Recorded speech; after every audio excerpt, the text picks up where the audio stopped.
All right, guys. So in today's video, we're going to learn about Vscode and IDE.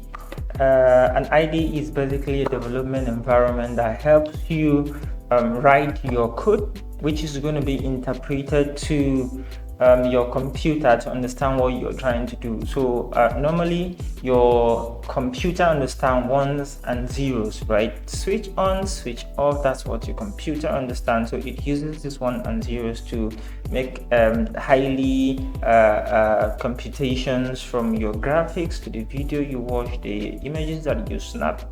It uses binary, right?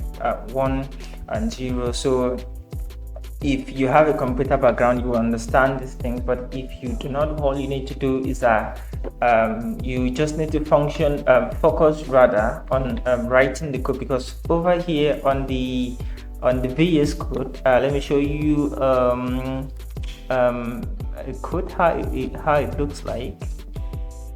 So let's see something like this. So let's say something like this. You could see no, sorry about that. Let me show you something else. Well, let's go to something like this.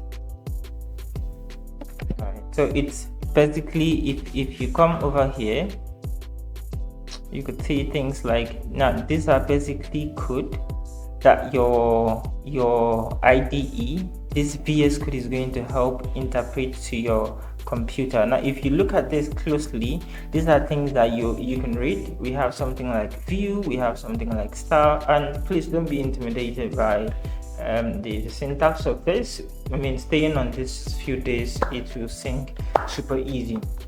But the point is, you can read most of this thing. We have something like export, we have const, which is constant.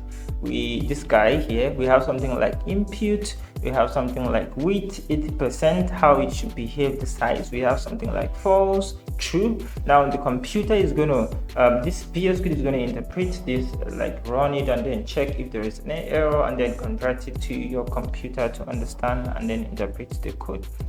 So to get Vscode, all you need to do is to come over to this website, to search for Vscode, and then click this Visual Studio Code. Now it's going to open a website where you can get to download depending on your system, whether you're using an iOS or whether you're using a Windows operating system. All you need to do is to click on this guy. Now whatever system you're using, now this website is going to auto detect what system type is that, the OS of that system, and then it will give you something to download. So all you need to do is click on this download for Windows, and then something is going to happen, right? And then since I have already downloaded this, so I would not proceed. I'll just cancel this. Just cancel this. So once you download this wizard, all you need to do, this exe file, double click on it, and then keep tapping next, install, next, and then click on install, and you're all good for this particular session. So that's it. Thank you. Peace out.